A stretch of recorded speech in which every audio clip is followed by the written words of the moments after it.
ఇక డీటెయిల్స్ లోకి వెళితే భారతీయ కిసాన్ మోర్చా రాష్ట్ర శాఖ పిలుపు మేరకు కామారెడ్డి జిల్లా కేంద్రంలోని డాక్టర్ బిఆర్ అంబేద్కర్ విగ్రహం ముందు రైతులకు 2 లక్షల రుణమాఫీ చేయాలని ఎకరాకు 15,000 రైతు బంధు చెల్లించాలని డిమాండ్ చేస్తూ రైతు సత్యాగ్రహ దీక్ష చేశారు। ఈ సందర్భంగా బీజేపీ జిల్లా ప్రధాన కార్యదర్శి నరేందర్ రెడ్డి మాట్లాడుతూ కాంగ్రెస్ పార్టీ తన మేనిఫెస్టోలో చెప్పిన విధంగా ఎటువంటి ఆంక్షలు లేకుండా 2 లక్షల రూపాయల వ్యవసాయ రుణాన్ని బేషరతుగా మాఫీ చేయాలని డిమాండ్ చేశారు। కౌలు రైతులకు సైతం ఎన్నికల సమయంలో ఈ ప్రభుత్వం చెప్పిన విధంగా సంవత్సరానికి 15,000 రూపాయల ఆర్థిక సహకారం అందించాలని అన్నారు। వ్యవసాయ కూలీలకు రాష్ట్ర ప్రభుత్వం ఇచ్చిన హామీని సంవత్సరానికి 12,000 సంవత్సరానికి వెంటనే అమలు చేయాలన్నారు। తెలంగాణలో ప్రధానమంత్రి పంటల బీమా యోజనను వెంటనే అమలు చేయాలని అన్నారు। ఈ కార్యక్రమంలో బీజేపీ పార్టీ కార్యకర్తలు నాయకులు పాల్గొన్నారు।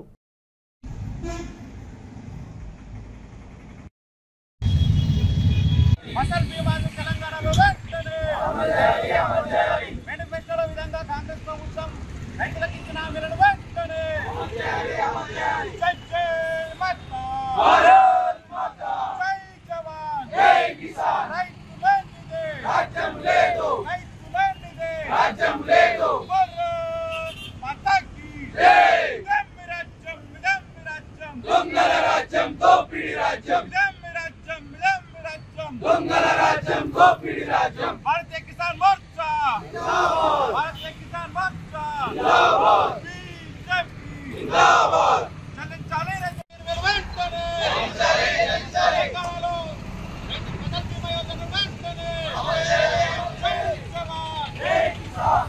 జవాన్ జై కిసాన్ बीजेपी जिंदाबाद भारत माता की जय भारतीय जनता पार्टी जिंदाबाद రేవంత్ రెడ్డి రైతులను మోసం చేస్తున్న రేవంత్ రెడ్డి రైతులను మోసం చేస్తున్న రేవంత్ రెడ్డి జై జవాన్ జై కిసాన్ జై జవాన్ జై కిసాన్ బీజేపీ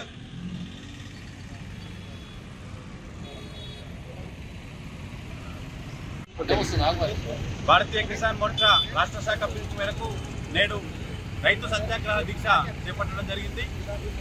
ఎన్నికల సమయంలో కాంగ్రెస్ ప్రభుత్వం రైతులకు 2 లక్షల రుణమాఫీ చేస్తా అని చెప్పారు। ఎలక్షన్ కాగానే మొదటి సంతకం రైతు రుణమాఫీ మీద అన్నాడు, అది ఇంతవరకు దిక్కుదివానా లేదు। గత ఎంపీ ఎలక్షన్ల సమయంలో ఒట్లేసిండు, ఏడిపోతే ఆ ఊరు దేవుని మీద ఒట్టే చెప్పిండు, కానీ ఇంతవరకు దాని విషయంలో అనేక ఆంక్షలు పెట్టి దాన్ని ఎత్తేయాలని ప్రయత్నం చేస్తున్నాడు। వెంటనే 2 లక్షల రుణమాఫీ చేయాలి। అదే రకంగా ఎకరాకు 15,000 రైతు బంధు ఇస్తున్నటువంటి రేవంత్ రెడ్డి ప్రభుత్వం గత యాసంగి సీజన్లో 10,000 కూడా అందరికీ ఇయ్యలే, 3,000 ఎకరాల వరకే ఇచ్చిండ్రు। బేషరతుగా ప్రతి ఒక్కరికి 15,000 రైతు బంధును ఇయ్యాలి। అదే రకంగా రైతు కూలీలకు 15,000 ఇస్తామని చెప్పినటువంటి రేవంత్ రెడ్డి ప్రభుత్వం ఇంతవరకు ఏదైతే కూలీల విషయంలో ఇంతవరకు ఎలాంటి చర్యలు తీసుకోలేదు। అదే రకంగా అకాల వర్షాల వల్ల కావచ్చు, కరువు కాటకాల వల్ల కావచ్చు, రైతులు పంట నష్టం ఇబ్బంది పడుతుంది కాబట్టి కేంద్ర ప్రభుత్వం అమలు చేస్తున్నటువంటి ఫసల్ బీమా యోజనను తెలంగాణ అమలు చేయాలని డిమాండ్ చేస్తున్నాం। ఈ విషయంలో రేవంత్ రెడ్డి ప్రభుత్వం ముందుకు రాకపోతే దేశవ్యాప్తంగా